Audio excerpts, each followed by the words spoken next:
Good morning. The world is watching as the leadership of our so-called elite colleges and universities continue to fail to condemn anti-Semitism and protect Jewish students on campus. Just look at the abject failure of Columbia's president to enforce their own code of conduct that they gave lip service to during the recent education and workforce hearing.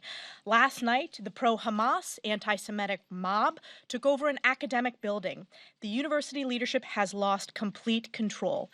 It is a disgrace and it is untenable, and we as House Republicans will hold them to account. I will continue to lead on this issue, and House Republicans will expand our efforts on oversight with additional committee chairs with an announcement later today.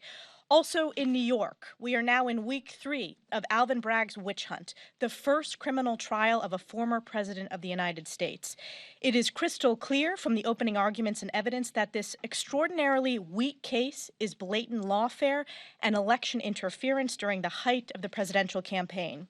While the violent crime crisis rages in New York, Manhattan DA Alvin Bragg brought bogus felony charges against President Trump for the non-felony of booking a 2017 nuisance claim as a legal expense.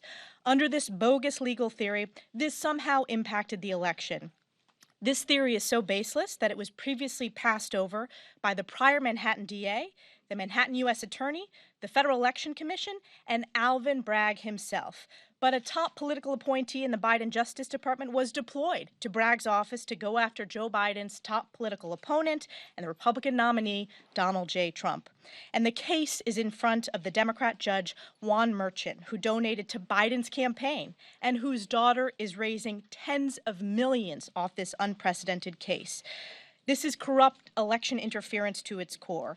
Even a former Clinton federal judge said Judge Merchant must recuse. What was Merchant's response? He retaliated against President Trump with an unconstitutional gag order. Last week, the House Judiciary Committee, under the leadership of Chairman Jim Jordan, released a scathing report highlighting Bragg's political investigation and prosecution of President Trump, calling it a direct threat to our republic. Democrats' corrupt and desperate witch hunts against President Trump must come to an end. This is lawfare and blatant election interference, and the American people know it. That is why today I filed an official complaint with the Department of Justice Office of Professional Responsibility on Joe Biden's special counsel Jack Smith for his clear and illegal efforts of election interference.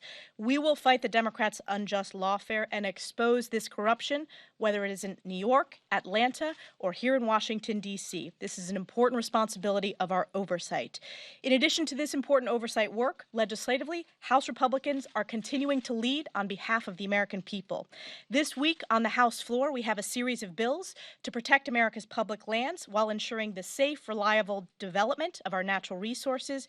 We are also marking the start of National Small Business Week, the backbone and economic engine of our country. So today we're joined by two chairs, our chairman of House Natural Resources Committee, Bruce Westerman, and chairman of Small Business Committee, Roger Williams, to discuss in more detail. I'm proud to turn it over to Chairman Roger Williams from Texas.